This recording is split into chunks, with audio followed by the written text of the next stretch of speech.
Saya bilang, "Ma, kalau di tempat sholat ada uang, jangan dipakai selembar pun." Saya bilang, "Uang ini adalah uang pesugihan." Kaget juga istri itu. Emang jumlahnya berapa? Kalau di total jumlah miliar. Tuyul ini mungkin bahasanya ada yang kelas A dan kelas B. Yang kelas A itu 5 juta per hari, yang kelas B itu bisa 10 juta per hari. Kalau dihitung jumlah uangnya memang udah sebesar peti kontainer, udah banyak. Mungkin kalau dus mah udah berapa dus gitu. Tetangga nggak ada yang tahu, nggak ngerasa kehilangan uang, enggak. Cuman ngerasanya ya memang ini jualan bagus, karena memang ditopangnya dengan wajah cantik, dagangan laris, soalnya begitu. Jualannya apa aja sih? Pindang, Pindang. gesek. Warung berarti ya? Bukan, emperan di pinggir jalan. Terdengar kisah dari suatu tanah yang resah tentang sosok mungil yang membuat hati gundah. Sosok pencuri uang, namun tak tampak di mata. Dipelihara oleh orang-orang gila harta. Setiap malam warga kampung menjadi tak tenang. Uang mereka selalu hilang di telan malam. Praktek memelihara tuyul pesugihan pernah dijalankan oleh pasien dari Kang Oman.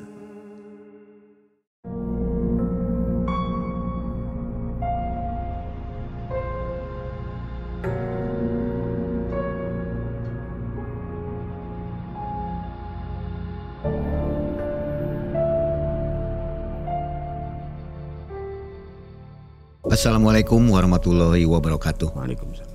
Sobat Malam Mencekam, alhamdulillah hari ini kita jumpa lagi ya.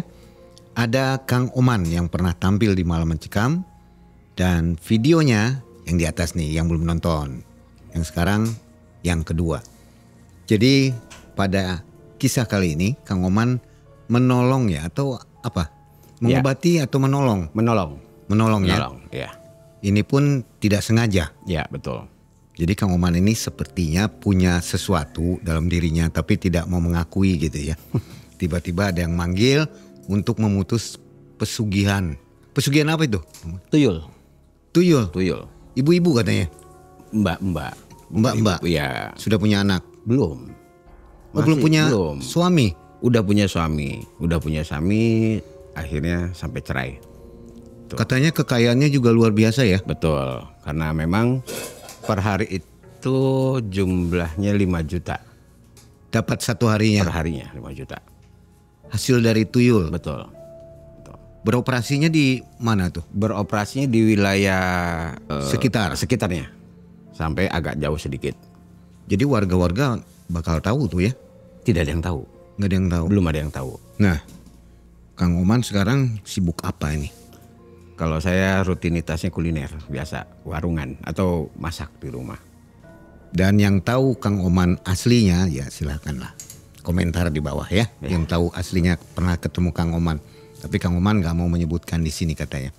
Rahasia euy. Baik, sobat semua, mudah-mudahan selalu sehat dan melimpah rezekinya. Saatnya kita dengarkan dan nonton pengalaman dari Kang Oman. Malam Mencekam, semakin malam semakin mencekam.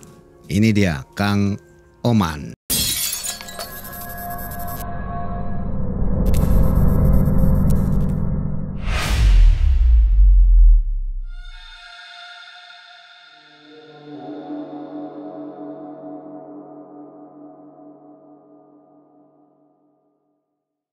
Jadi gini Mang Ai, di tahun 2021 pertengahan tepatnya, saya itu ditelepon sama kawan saya yang namanya, saya inisialkan Handi namanya.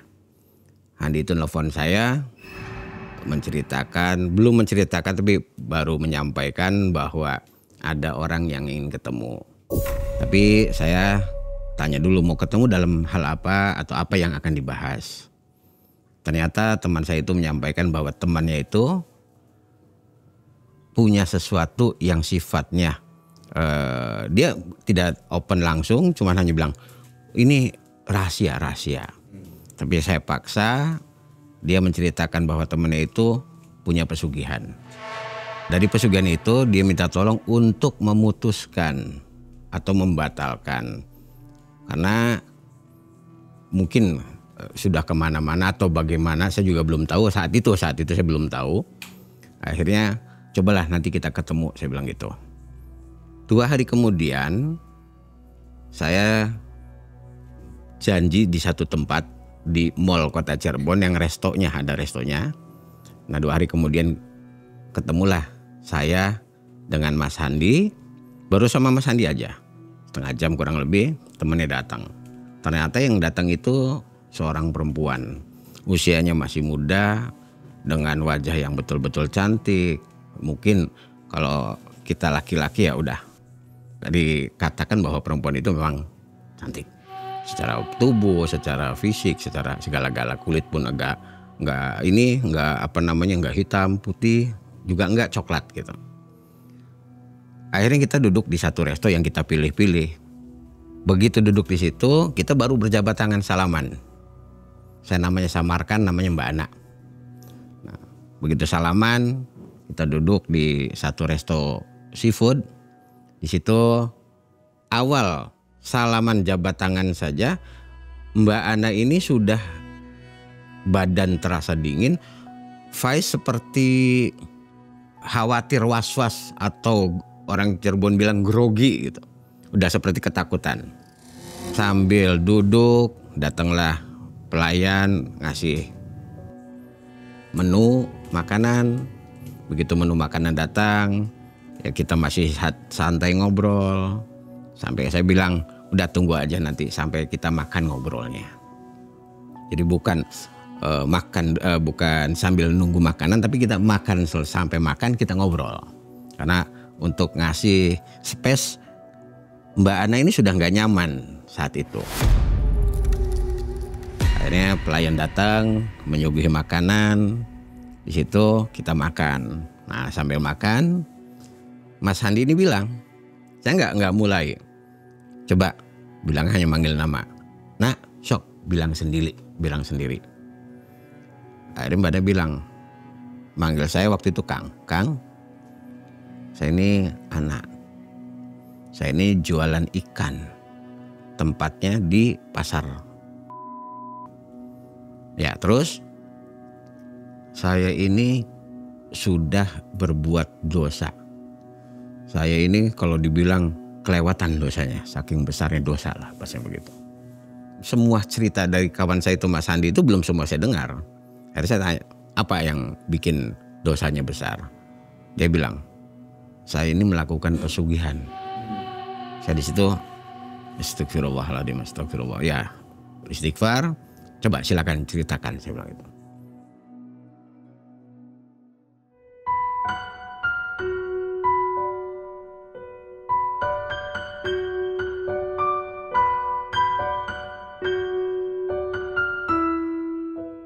Jadi dia menceritakan, saya ini Kang, sekolah lulusan SMA. Satu angkatan, mungkin satu dari kelas 1, 2, 3 itu satu angkatan dia. Itu menilai saya ini orang cantik. Saya bilang, saya potong juga. Jangankan teman-teman Mbak Ana. Kita aja yang ngerasa laki-laki bilang Mbak Ana ini orang cantik. Nah dia senyum sebentar. Nah, akhirnya dia terus lagi cerita.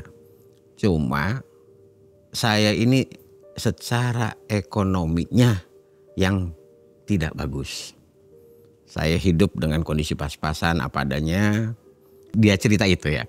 Ingin nanti setelah nikah itu akan berubah. Dalam proses perjalanan sekolah dia sampai selesai, akhirnya si Mbak Ana itu menikah. Begitu menikah, ternyata pernikahan itu bukan apa yang diharapkan. Karena mungkin dengan ngerasa wajahnya cantik akan dapat seorang yang kaya. Ternyata tidak. Sedangkan teman-temannya yang dikatakan kata Mbak Ana itu nggak begitu menarik, nggak begitu cantik, hartanya berlebihan. Dari situ Mbak Ana tetap punya usaha, yaitu jualan ikan di pasar. Nah di situ akhirnya Mbak Ana punya tekad setelah nikah ini, punya tekad, saya ingin jadi orang kaya. Saya ingin seperti mereka-mereka, teman-teman saya kaya. Saya ingin dipandang saya ini, ya entah bos, entah apa. Setiap hari hanya berpikir begitu, gimana caranya. Akhirnya dia cari informasi di sekitar pasar, orang-orang yang memahami tentang dunia-dunia pesugihan. Entah bagaimana dia ketemu teman, orang pasar juga, ngasih saran. Coba deh, kalau kamu memang sudah nekat, sana kamu ke Cilacap, ke Gunung Serandil di Cilacap. Di situ Mbak Ana itu bukan langsung ngerasa begini, kok ini cocok gitu. Tapi nggak diceritakan bakal terjadi apa di sana atau apa yang akan dilakukan di sana, dia nggak tahu. Cuma ngerasa sudah semangat, mungkin tercetus di hatinya, siap apapun yang terjadi. Akhirnya Mbak Ana dengan temannya, karena memang temannya tidak disebutkan namanya, cuman bilang teman saya aja. 2 hari 3 hari janjian lah untuk berangkat ke sana. Tapi pikir Mbak Ana, saya ke sana itu hanya mau tahu dulu prosesnya bagaimana, apa yang dilakukan. Berangkatlah ke sana, kurang lebih habis duhur jam 12, jam 1 berangkat. Nyampe di Cilacap itu sore di terminal. Nah dari sana naik lagi kendaraan kecil, kendaraan umum, dan ke sana lagi naik jalan kaki. Nyampelah di satu tempat di Gunung Serandil. Nah di situ Mbak Ana nemui orang yang katanya juru kunci. Makanya dipanggilnya Pak Kuncen. Temannya itu menyampaikan, ini loh, ini Pak, saya bawa teman namanya Ana, bermaksud begini-begini. Tapi Pak Kuncen gak langsung mengiyakan. Silahkan pikirkan dulu. Resikonya bakal gak bagus. Kamu bakal begini, bakal begini. Pokoknya selalu dinasehati untuk jangan sampai. Tapi Mbak Ana bukan merasa takut, was-was, yang ada tambah semangat. Udah, saya sudah siap Pak, apapun yang terjadi. Akhirnya, kapan saya harus mulai? Kebetulan waktu itu pas hari Selasa Kliwon. Yaudah begini, ini sekarang hari Selasa Kliwon. Ini tempat waktunya yang pas untuk ritual. Akhirnya Mbak Ana tanpa pikir panjang menyetujui, tapi temennya nggak setuju karena memang niatnya Pepe pulang pergi. Hanya ingin tahu, tapi kok langsung melakukan. Akhirnya temennya pulang, memisahkan diri. Mbak Ana tetap tinggal di situ. Tinggal di situ itu Mbak Ana sampai nanya apa syarat-syaratnya. Ternyata syarat-syaratnya baju yang saat ini dipakai. Terus suruh beli minyak segala macam, suruh beli makanan segala macam, sampai suruh beli mainan anak-anak. Mbak Ana ngerasa saya sudah bawa pakaian, saya udah bawa baju, jadi nggak banyak waktu untuk tidak. Ya udah langsung hari ini. Jadi Mbak Ana menceritakan dengan detail ini ya? Iya. Nah, jadi Mbak Ana itu menceritakan betul-betul detail. Nah di situ akhirnya Mbak Ana tinggallah di situ hari Selasa, karena datangnya nyampe di sana kurang lebih jam 8 malam, jam 6 malam, jam 8 malam ketemu Kuncen, jam 12 malam langsung ritual. Begitu Mbak Ana datang menyiapkan semua yang dipersiapkan, yang diminta sama Kuncen itu, semua baju dilepas, bajunya udah diganti, pokoknya baju yang bekas dipakai langsung. Minyak segala macam udah dipersiapkan. Mbak Ana suruh mandi. Begitu mandi, dimasukkan ke dalam satu ruangan. Silahkan di ruangan. Di dalam satu ruangan itu Mbak Ana suruh nunggu atau suruh baca sesuatu. Ya memang Mbak Ana gak menceritakan apa yang dibaca. Suruh menceritakan sesuatu. Akhirnya dari jam 12 malam, kebetulan mungkin karena memang niat lagi Mbak Ana itu semangatnya pengen jadi kayaknya terlalu ambisi. Kalau kata kuncennya itu biasanya 3 jam baru ketemu. 4 jam baru ketemu, bahkan ada yang nggak ketemu. Mbak Ana ini baru 1 jam sudah ketemu. Ketemu sama satu makhluk yang wujudnya besarnya seperti manusia biasa, justru wajahnya seperti Mbak Ananya. Persis cuman berbeda. Artinya face-nya aja ya, secara fisiknya rambut apanya berbeda. Kalau badannya seperti apa? Seperti manusia cuman nggak umum.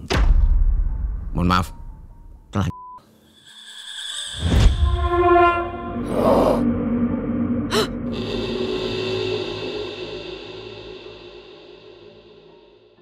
Memang saat itu saya juga tanya, kok tuyul begini? Dia bilang itu bukan tuyulnya, tapi mungkin bahasanya itu ibunya tuyul lah mungkin. Wajahnya persis. Nah di situ akhirnya terjadilah komunikasi Mbak Ana ini dengan makhluk tersebut. Dari komunikasi dikenalkanlah dengan anaknya, mungkin dari anak tuyulnya itu. Nyebutkan nama, cuman saya nggak paham waktu itu namanya agak sedikit ini. Nyebutkan ada 2 tapi yang kepilih 1. Ternyata tuyul ini mungkin bahasanya ada yang kelas A dan kelas B. Yang kelas A itu 5 juta per hari, yang kelas B itu bisa 10 juta per hari. Nah karena syaratnya tidak banyak, akhirnya dapatlah yang 5 juta per hari. Tanpa ada perjanjian, tanpa ada komunikasi yang terlalu berlebihan dengan goibnya, Mbak Ana itu dikasih bunga seperti kantil katanya. Tolong bunga ini dibawa. Bunga ini mainan anak itu, anak saya kata, mungkin kata induknya itu. Ada dibawa 15 bunga. Pulang. Nah, dari situ Mbak Ana ngerasa sudah selesai, keluar malam, bermalam di situ, nginap. Nah, besok paginya pamit pulang ke Cirebon, nyampe dari sana berangkat pagi nyampe siang. Cuman bingung, ini saya harus bagaimana? Pulanglah ke rumah, bunga kantil itu disimpan di rumah. Akhirnya kita sambil makan, kita teruskan makan, dipotong cerita. Nah Mbak Ana itu menyampaikan juga, setelah bunga kantil itu disimpan di rumah, yang terjadi mulai besok, di kasur seperti sudah diberesin, seperti acak-acakan. Awalnya Mbak Ana ngerasa kaget juga, kok begini. Diberesin lagi, acak-acakan lagi. Nah tapi setiap acak-acakan, ngelihat ke kolong, kok ada uang. Nah dia mulai, oh ini caranya begini. Mungkin kalau saya ngamati nggak seperti caranya orang-orang yang nyupang tuyul dengan yang lain. Yang lain kan mungkin dengan cara yang berbeda. Ini caranya begitu. Nah dari situ akhirnya Mbak Ana, oh ini loh yang disebut nyupang, ternyata uangnya sudah ada. Kegiatan sehari-hari biasa, seperti biasa jualan. Jualan pagi, siang pula, sore pula, siang pulang nggak sampai sore. Terus berjalan. 5 juta per hari. Dia belum paham bunga yang dikasih jumlahnya 15 buat apa, nggak paham. Terus berjalan, akhirnya Mbak Ana itu ngerasa sudah memiliki semua. Saya udah kaya loh. Saya udah mampu, sudah kaya, apapun yang saya mau bisa dibeli. Itu sudah berjalan berapa tahun? Itu baru karena memang kondisi kan baru cerita itu kan Mbak. Belum menceritakan sekian tahun ya, belum. Dalam obrolan-obrolan itu menyampaikan juga. Saya ini di bawah kasur itu uang jumlah 5 juta. Tapi belum tahu 5 juta itu per hari. Tapi hari kesekian loh kok betul misalkan 3 hari udah ada 15 juta. Berarti permohonan yang per hari 5 juta itu memang sudah terjadi. Nah sekarang kalau kebayang kalau jumlahnya sehari 5 juta dikali 30 hari atau 1 bulan. Itu jumlahnya kan sudah ya fantastis. singkat cerita ke saya itu saat sedang makan itu menyampaikan, itulah Kang, saya ini sudah jenuh, udah capek. Bisa jenuh capek kenapa? Sebelah tempat saya, sebelah rumah saya tuh ada musola. Di musola ada pengajian yang selalu menerangkan tentang kesyirikan. Di situ mulai saya terbuka, mulai terpikir, oh ini salah. Itu sudah perjalanan selama 8 tahun. Baru ingat, oh, nah akhirnya saya minta tolong ke Kang Oman. Nah itu cerita awalnya. Coba, saya mau tahu sebelum saya melanjutkan nanti prosesnya bagaimana, ritualnya bagaimana. Nah ini sampai mana ini Mbak Ana? Maksimalnya atau hartanya ada berapa? Kalau harta saya udah cukup bilang itu. Udah lebih iya. Karena saya bisa beli rumah dengan sekian ratus juta. Uang pun ada. Makan gimana makan? Maksudnya makan di rumah makan sehari-hari gimana? Kalau di rumah saya nggak boleh makan yang mewah.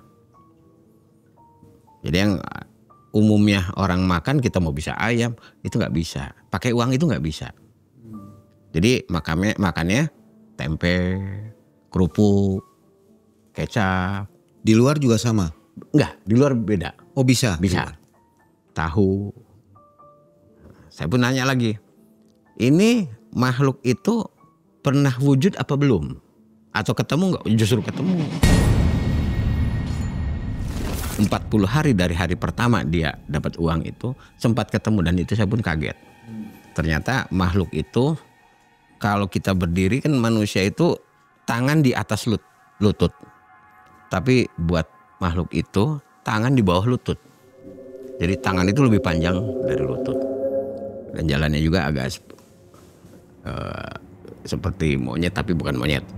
4 tangan, 4 kaki ya. 4 kaki yang jalan. Merangkak ya? Merangkak ya. Oh sempat ketemu. Nah di situ waktu masih awal ini dia menceritakan.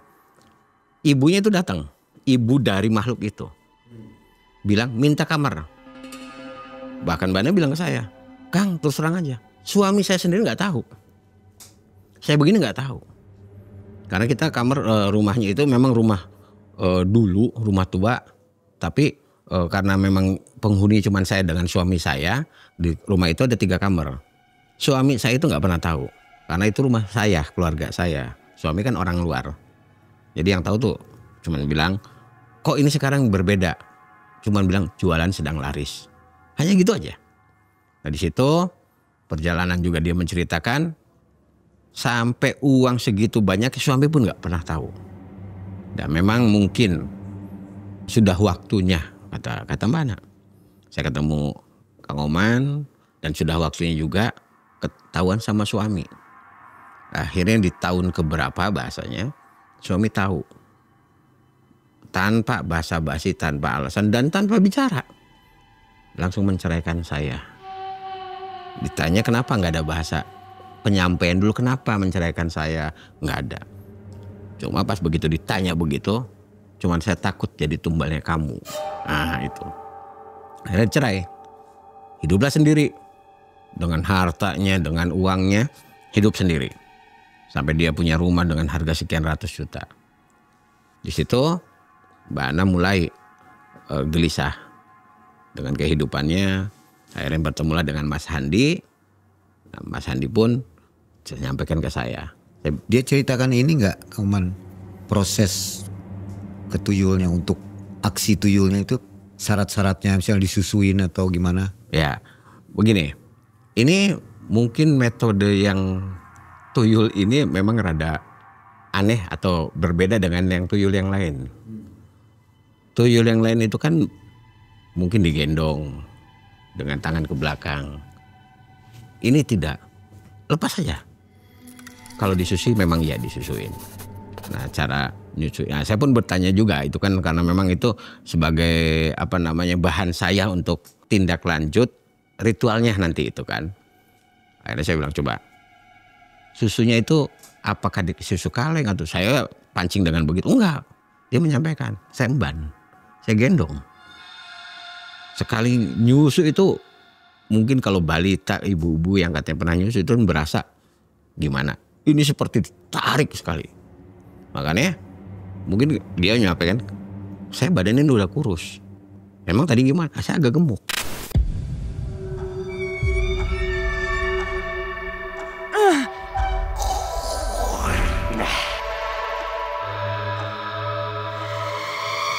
Itu mungkin pengaruh efek dari situ.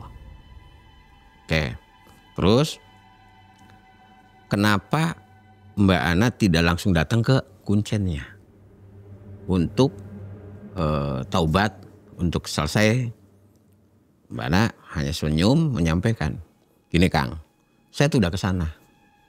Makanya saya udah ketemu beberapa orang, termasuk saya yang terakhir. Saya tuh udah ke sana, menyampaikan ke kuncennya, Pak Kuncen, saya udah ingin berhenti.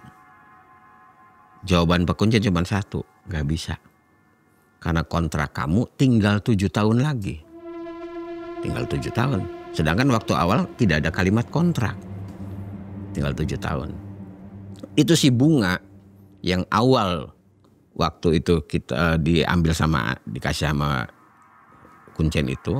Ternyata bunga itu memang tinggal 7. Jadi per tahun itu 1 bunga dari 15 itu.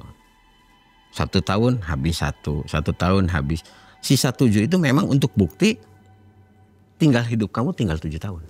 Hilang dengan sendirinya? Hilang dengan sendirinya. Begitu hilang itu tidak ada hal-hal yang sifatnya aneh atau nggak ada. Biasa aja. Dengan sendiri seperti biasa aja umumnya. Pas dibuka, loh kok bunga tinggal 7. Oh berarti 15 ini kita ternyata ini setiap tahun ini 1. Tanpa tumbal. Tanpa tumbal. Tumbalnya dia nggak nyebutkan. Tumbalnya apa? Nggak nyampaikan. Ternyata tumbalnya itu nanti setelah 15 tahun kamu harus mati. Itu tumbalnya. Kontraknya. Naudzubillah min dzalik. Dari situ. Akhirnya yaudah coba. Mau ikhtiar? Ayo. Insya Allah bukan saya bisa tapi kita coba, siapa tahu bisa.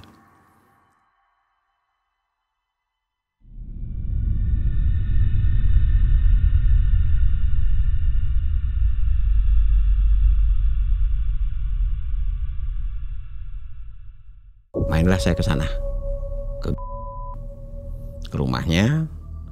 Ternyata memang betul. Kalau mungkin secara wujud rumah bagus. Tapi kalau ngeliat dari orang lewat aja mungkin nggak ada yang suka. Dari auranya, dari baunya, terus dari sisi-sisi yang lain itu apa kumuhnya. Kalau ngeliat secara fisik bagus, secara fisik. Itu pun mungkin kalau orang yang lihatnya orang yang terlalu polos, ya bagus. Begitu masuk ke dalam, udah baunya udah nggak karuan. Sampai saya lihat kamarnya dan saya pun lihat bunganya. Itu saya lihat bunganya. Sempat saya foto, cuma karena itu kan udah lama tahun 2021 sempat hilang fotonya. Itu sempat ada. Bunganya tinggal 7 betul. Semua dilihat ini ada semua. Sampai ada mainan anak-anaknya pun ada. Akhirnya saya penasaran. Oke kalau begitu sekarang gini mana? Bisa nggak antar saya ke Gunung Serandil? Karena memang saya juga belum pernah tahu Gunung Serandil di mana. Jauh Pak, udah kalau memang hayo. Waktu itu hari Jumat saya berangkat. Jumat ketemuan kita di terminal Cirebon. Dia datang sama kawannya, saya juga sama teman saya juga berangkatlah ke sana, ke Gunung Serandil. Ya memang perjalanan juga seperti dihalang-halangi. Kita berangkat naik mobil bis. Naik mobil bis, bannya kempes lah segala macam itu ada kejadian. AC-nya tahu-tahu panas jadi kita berhenti. Kurang lebih 4 jam 5 jam nyampe kita tujuan. Saya temui kebetulan Pak Kuncennya nggak ada. Pak Kuncennya mana? Saya kan nggak tahu. Pak Kuncennya sedang keluar kata temannya. Saya nunggu lama kurang lebih ya setengah hari atau Pak Kuncen datang. Saya bilang ke Mbak Ana tolong jangan sebutkan saya ini siapa-siapa. Kita anggap aja teman. Terserah nanti pemahamannya mereka bagaimana. Jadi jangan ada bahasa yang berlebihan. Akhirnya saya ngobrol, ketemu Pak Kuncen, ya kita berjabat tangan, ngobrol. Justru Pak Kuncen ini nyangkanya pun saya dengan 3 teman saya ini, teman saya 1, temannya Mbak Ananya 1, jadi 3 orang. Disangka pun ingin ikut begitu. Alhamdulillah min dzalik. Akhirnya saya menyampaikan bahwa ini saya cuma mengantar. Karena saya kepancing, walaupun sudah dibahasakan ini saya bukan siapa-siapa, kita hanya sebagai teman ngantar gitu. Tapi tetap saya secara ini terpancing. Jadi saya bilang, Pak Kuncen, mohon maaf Pak Kuncen, ini Mbak Ana ini kawan saya, teman saya. Mohon maaf, dia telah melakukan hal-hal yang begini-begini. Betul, ini mau sadar, ini mau taubat. Loh, kata Kuncen, kemarin kan sudah bilang saya ke kamu, kasih Mbak Ana ini, kamu gak akan pernah bisa, karena kamu sudah kontrak. Nah, saya bilang, kalau kontrak itu kan secara manusiawi kita ada ijab kabulnya. Ya nggak bisa, ke saya tuh nggak bisa mas, ijab kabul kan itu hanya manusia, bilang gitu. Ini kan beda. Ya tapi minimal kan harusnya Pak Kuncen ngasih tahu dulu. Bisanya ada ijab kabul itu kan harus tahu, jangan iya aja. Ya sempat saya untuk berdebat, akhirnya intinya tidak bisa. Justru saya itu silakan ketemu langsung. Dengan siapa?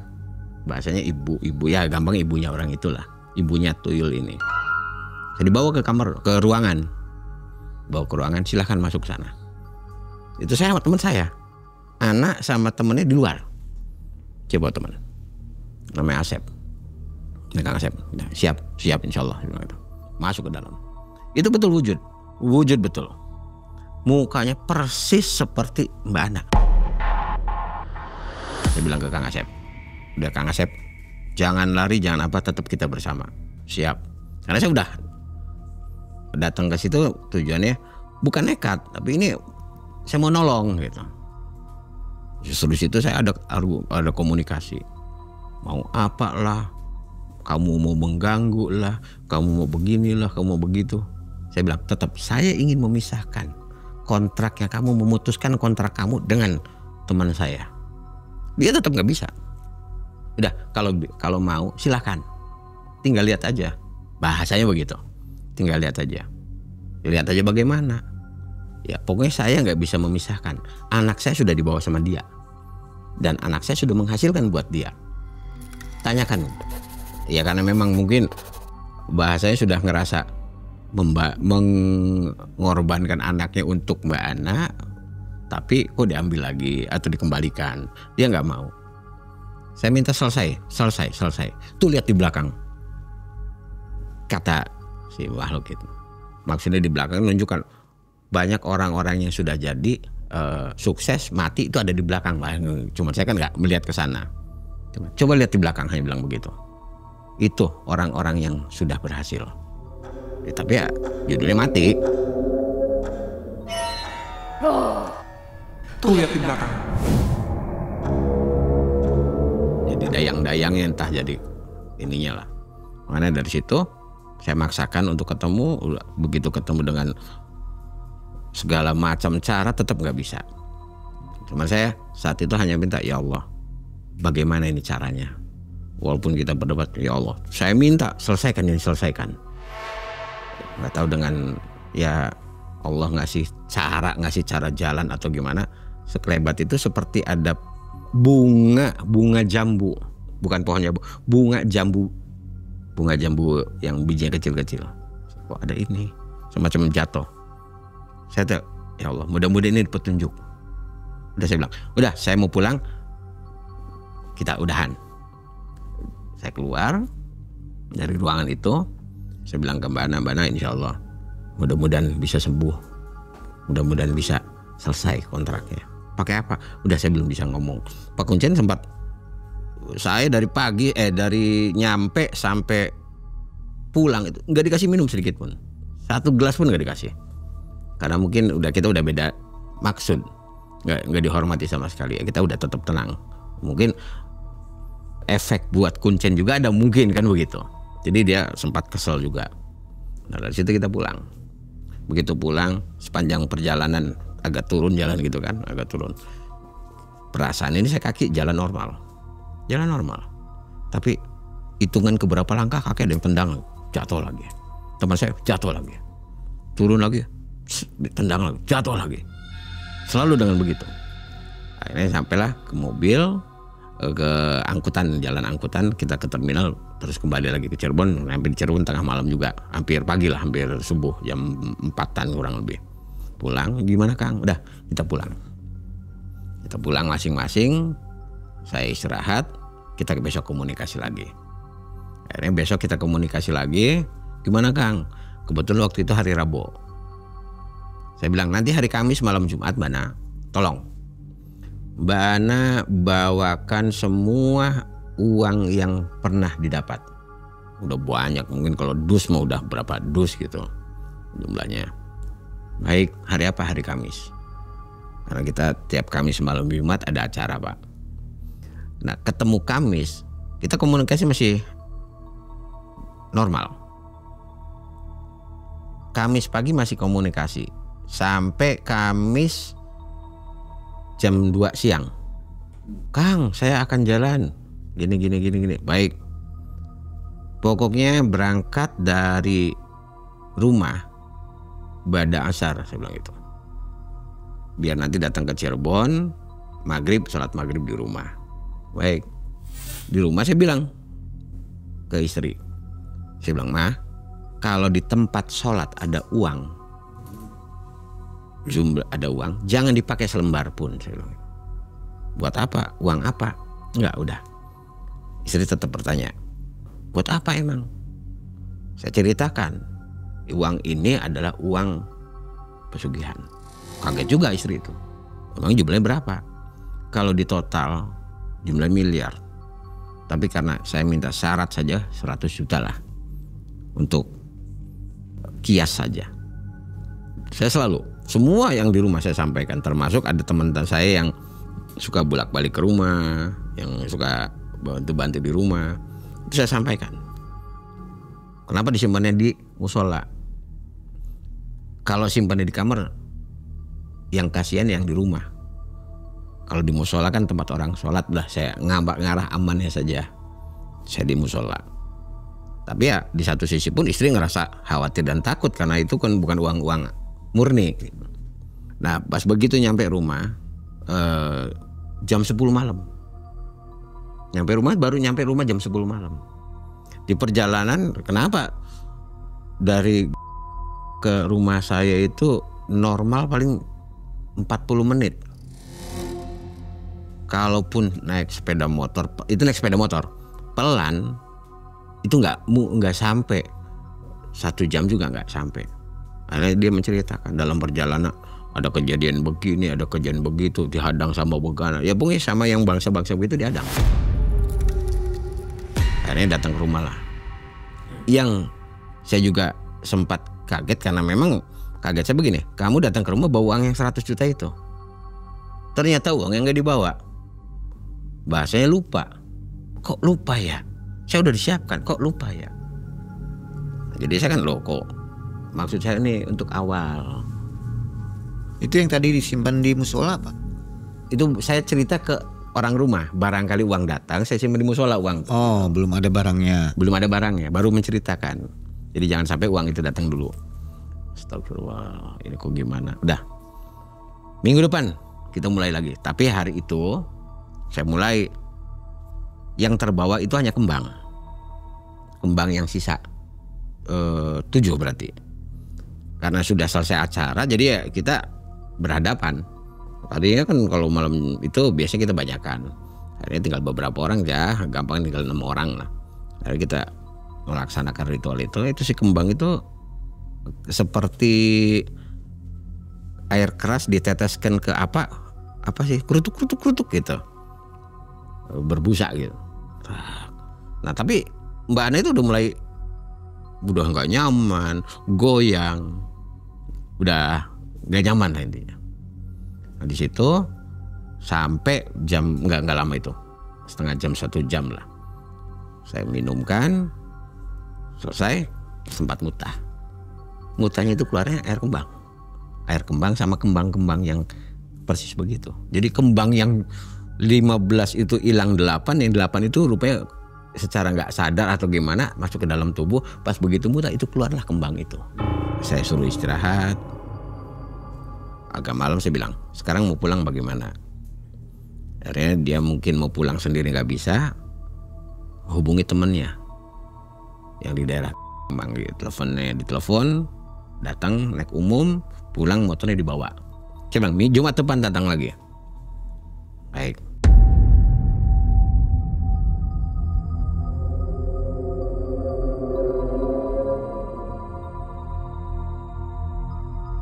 Itu perjalanan udah mulai nggak enak. Jualan ngerasa panas, di rumah ngerasa dibakar, kata Mbak Ana ini. Sudah macam diganggu, sudah diacak-acak, sudah ya seperti udah nggak beres. Tapi Mbak Ana akhirnya di situ mulai ngerasa, ya Allah, sadar. Dia ngambil wudhu. Nah, dia bilang gini, saya kan kenapa ya pas begitu saya ngambil air wudhu, perasaan yang keluar air wudhu itu kan air bening, tapi kenapa kelihatannya warnanya hitam coklat? Dia bilang udah, itu masih bukan bilang pengaruhnya, tapi itu disamarkan matanya kamu. Jadi kelihatannya tanah itu kotor. Paksa kamu wudhu. Nggak apa-apa, insya Allah nggak apa-apa. Begitu gelar sejadah, kenapa sejadah ini diacak-acak seperti kasur yang diacak-acak? Udah, itu memang sudah marah mungkin. Tapi anggap Mbak Ana seolah-olah nggak ngerti. Mbak Ana anggap blow on. Jadi seolah-olah nggak paham. Tapi uang ada nggak? Tiap hari masih ada. 5 juta, masih nyimpen. Itu perjalanan menceritakan dari sholat. Dia udah mulai sholat. Dia udah mulai melakukan hal-hal yang sifatnya ibadah-ibadah, taubat dan sebagainya. Ketemulah malam Jumat depannya. Begitu malam Jumat depannya, hal yang sama, kita berjamaah, kita doa, kita berzikir dan sebagainya. Proses ritual itu Mbak Ana itu posisinya kita duduk muter. Dia ini ada di depan saya kurang lebih 1 meter. Hanya berdua saja? Enggak, dengan jamaah. Ini yang pertama kan berdua. Nah, Jumat depannya atau Jumat keduanya ada dengan teman-teman di masjid, di rumah. Tuh, jadi Kang Oman ngundang jamaah ya? Bukan, kita memang setiap Kamis malam Jumat ada sampai ada sekarang pengajian. Ada pengajian sampai sekarang, Mas. Oke, di rumah ya? Di rumah. Ya, jadi Jumat kedua uang itu dibawa. Nah, uang dibawa, saya ambil, saya simpan di depan dia, depan saya, teman-teman saya. Ya teman juga nggak semua jamaah, hanya beberapa orang yang sedikit saya pahami, artinya orang ini mengerti lah gitu. Saya bawa. Nah, di situ kita bacaan sampai zikir sampai ya saya paksa. Karena suruh baca pun Mbak Ana nggak baca. La ilaha illallah, hanya gitu aja. La ilaha illallah. Kita tambah cepat, tapi nggak, ucapnya nggak ada.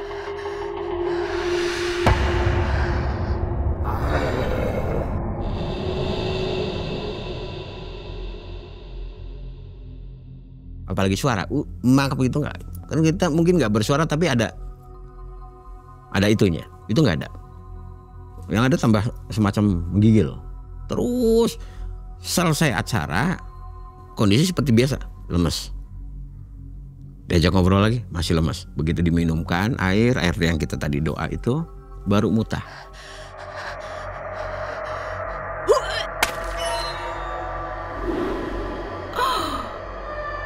Keluarnya kembang lagi. Selesailah di situ, ngerasa seperti takbir, alhamdulillah, Allahu Akbar. Sudah plong kang, itu udah seneng. Kang plong. Ya saya juga alhamdulillah. Sudah, gampangnya begitu kan? Alhamdulillah, udah lepas. Tapi jelas, saya di depan, ada dia begini depan-depanan, jelas. Lihat aja nanti. Saya masih, loh kok masih begini. Lihat aja nanti. Tapi saya udah tenang. Yang penting udah keluar dulu. Saya pikir kan ini nanti bab selanjutnya untuk ketiganya. Di situ saya pun mau ngasih gambaran, ngasih wejangan tentang hal-hal yang sifatnya kesyirikan. Saya bilang, Bana, yang namanya syirik itu dosa yang paling besar. Syirik itu dosa yang tidak bisa diampuni. Sempat saya mau untuk menyampaikan. Ada di dalam surat Al-Maidah itu menyampaikan dosa yang paling besar adalah kesyirikan. Dosa yang lain Allah masih bisa masih bisa mengampuni dengan taubatnya kita. Tapi kalau syirik nggak akan bisa. Karena memang Mbak Ana pun sempat begitu ngedengar, ngerasa nangis, ngerasa terharu. Dia pun sempat sujud bahwa betul saya udah melakukan kesalahan. Dia mengakui. Bahkan sempat sebelum pulang itu dia bilang gini, Kang, insya Allah Jumat depan saya ingin syukuran. Wah, mangga silakan. Entah bikin nasi tumpeng, nasi kuning, atau inilah buat syukurannya beliau. Itu sudah lepas? Udah lepas. Kondisinya udah lepas? Yang lepas itu apanya, Kang? Jadi pas begitu apa sih kalau bilang getar, kan dia dibarengi dengan orang sudah bilang terabu. Sendawa. Dengan sendawa. Muntah itu setelah acara selesai. Setelah selesai minum baru. Makanya saya siapkan kantong plastik. Baru dia keluar. Di situ baru alhamdulillah. Mana pun langsung takbir. Alhamdulillah, Allahu Akbar, alhamdulillah, Allahu Akbar. Sempat. Kang Oman sendiri ada ancaman nggak dari si makhluknya? Betul. Kalau ancaman nggak, cuman pas begitu mutahnya itu tempur begitu ya? Jelas di telinga, nggak ngujud itu, jelas sekali. Karena memang kita sedang fokus. Lihat aja nanti, hanya bilang begitu. Saya bilang, udah silakan. Maunya gimana? Hanya gitu. Karena kita batin lah, besok maunya gimana? Saya nggak ngeh. Ternyata yang disasarkan Mbak Ananya. Mungkin ke saya, alhamdulillah Allah masih melindungi. Mbak Ananya pas pulang situ Mbak Ana pamit ke saya, udah Kang saya mau pulang, saya sehat alhamdulillah gini, udah yang penting udah sehat, saya bawakan air segala macam. Begitu pulang antar jam 11 malam terus sampai pagi nggak ada berita. Jam 9 pagi 10 pagi ada telepon yang karena yang terakhir dihubungi nomor saya dikasih tahu ternyata tadi malam antara jam 12 katanya itu di daerah Pangenan ditabrak mobil terus meninggal. Dan itu uang yang di tempat sholat itu setelah acara sesi di tempat sholat 1 lembar pun hilang, sama sekali 1 lembar pun hilang. Apalagi yang di rumah, karena memang saya pun ada komunikasi juga sempat sama ngetah keluarga entah siapa, saya bilang itu yang di dus nggak ada sama sekali. Jadi hilang tuh betul-betul hilang. Tahu nggak Kang Oman harta-hartanya yang banyak itu hilangnya seperti apa? Hilang jong aja. Ada yang, nah saya begini, di saat terakhir saya kalau dibilang sih gini, tolong Mas, tolong fotokan atau lihatkan apa yang ada di dalam dus. Ke siapa nih Kang Oman? Saya ke keluarganya lah. Yang apa yang ada di dalam dus. Itu semacam bubuk serutan kayu sama daun kering di remet. Cuman itu nggak banyak, hanya ini loh. Oh begini. Karena saya juga belum tahu kan, kok cuma begini. Oh yaudah, hanya cukup tahu itu aja. Tapi yang lain memang hilang betul hilang. Rumahnya ada tetap. Sampai sekarang? Sampai sekarang, wallahu alam, sekarang nggak tahu Pak udah dijual atau belum. Karena memang hilang tuh secara yang uang. Karena yang secara materi yang motor itu kan ada, rumah ada, dia nggak punya mobil, cuman motor sama rumah yang jelasnya. Katanya rumahnya ada berapa rumah. Karena memang dibelikan ke arah rumah sama sawah kalau nggak salah. Perjalanan 15 tahun. Kontraknya sudah berjalan 8 tahun, sisa 7 tahun lagi. 7 tahun lagi inilah, belum sampai 7 tahun habis, ternyata memang bangsa begitu sudah ngancam. Makanya betul dosa yang tidak pernah bisa diampuni itu adalah dosa syirik. Kenapa? Belum tobat, ya ini sih alhamdulillah sudah tobat. Termasuknya udah tobat ini ya? Insya Allah sudah tobat. Mudah-mudahan yang husnul khotimah, artinya sudah diampuni sama Allah baru kejadian. Wallahu a'lam bishawab. Lalu ancaman dari si makhluk tadi benar terbukti nggak Terbukti mati? ke Kang Oman? Oh enggak, alhamdulillah enggak. Dia kan ngancam Kang Iya, Oman. alhamdulillah tidak. Sama sekali nggak ada. Sama datang. sekali tidak ada. Tidak ada sama sekali. Jadi waktu saya masih di Gunung Serandil. Serandil itu memang ngancam. Justru saya bilang kembalikannya, kamu maunya apa? Dia mengancam, ya udah sekarang kamu maunya apa? Itu dia nggak ada. Ya udah saya mau begini, nggak ada. Lihat aja, bahasanya lihat aja. Selalu dengan sampai yang terakhir pun lihat aja nanti. Tapi nggak ada. Lihat tuh bagaimana, ternyata lihat itu ya memang meninggal.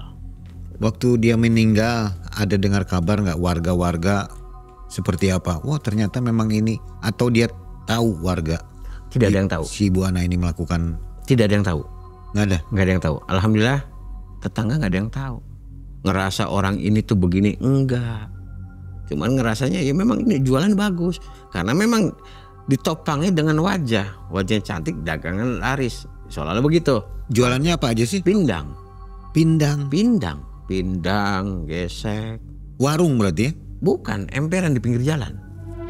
Jadi kalau habis nelayan datang, dia ngambil ke TPI, bawa keranjang, bawa tambah sekian keranjang, sekian tambah, udah di lapak di situ, pinggir jalan. Laku Gimana? ya? Oh, laku sekali, sangat laku sekali, sangat laku. Karena memang lihatnya fisik. Oh, ini orangnya rupanya, akhirnya kan berpikir masyarakat di situ, ya memang fisiknya bagus, fisiknya cantik. Jadi ya kalau jualannya bagus pun ya wajar. Ternyata di balik itu uangnya yang di luar jualan memang besar. Itu simpannya di kamar yang tempat tadi makhluk tersebut ada. Jadi ini judulnya tukang pindang cantik nih ya? Tukang pindang cantik. Penuh Tukang misteri pindang begitu cantik, penuh misteri. ya? Iya betul juga. Akhirnya hanya 8 tahun ya? 8 tahun. Sisa 7 tahun. Sisa 7 Kalau lanjut sampai 15 tahun mati. Diambil itu. diambil. Ternyata kan karena memang ini dipaksa untuk putus, tetap juga mati. Oke. Saya pikir yang paling aman itu melihara tuyul dari kisah-kisah pengalaman orang ya. Ya, Ternyata tumbalnya juga ada ya. tetap ada tumbalnya. Ada resikonya, ada. Nggak ada yang resikonya hanya menyusui aja begitu. Tidak ada. Tetap Tidak. Ya. nyawa. Begini, saya mungkin ada beberapa pengalaman yang tumbal tuyul. Ini termasuk tumbal tuyul yang saya baru tahu. Ada yang nyusui, ada yang ngasih mainan tiap bulan harus ganti. Ada mainan yang mintanya begini, ada. Nah ternyata oh ini ada yang minta mainannya bukan yuyu tapi kepitingnya. Ambil kepiting ada, oh jadi begini. Nah ini yang termasuk yang saya temui ini aneh. Induknya itu atau bibitnya itu apa yang orang datang mirip seperti itu. Misalkan si A ini mau melakukan, datang ketemu ke ruangan tersebut, ternyata yang dihadapinya persis wajah dianya. Duplikatnya. Cuman dengan postur yang berbeda, dengan kondisi. Ya kalau dibilang saya sempat melihat itu kan kondisi mohon maaf itu lendir. Jadi badan itu isi lendir semua dari semua wajah, tapi mukanya muka dia. Itu bau banget ya. Kalau baunya mungkin nggak begitu menyengat ya. Beda dengan makhluk yang lain, ada kan bau yang lebih tajam. Ini nggak berbau, nggak bau tapi nggak begitu tajam. Yang ada cuman jijik kita ngeliatnya. Iya. Jijik. Oke, baik. Terakhir, saran untuk penonton MM yang sedang gelap mata tentunya ya. Ya. Para pemirsa MM, jangan sekali-kali kita melakukan hal yang nekat. Karena nekat itu bukan satu solusi, tapi kita banyak minta sama Allah yang menciptakan alam semesta, yang memberi rezeki, memberikan kenikmatan. Orang yang nafsu, orang yang ambisi, itu adalah bujukan bisikan dari setan, dari iblis. Makanya jauhi perkara-perkara yang sifatnya syirik, perkara-perkara yang sifatnya tidak diridai Allah Subhanahu wa taala. Ya, pertebal iman ya. Pertebal iman. Terima kasih Kang Oman, mantap sekali. Dan Sobat Malam Mencekam, demikian akhir pengalaman dari Kang Oman. Jangan lupa untuk menyaksikan Malam Mencekam berikutnya. Assalamualaikum warahmatullahi wabarakatuh. Waalaikumsalam warahmatullahi wabarakatuh.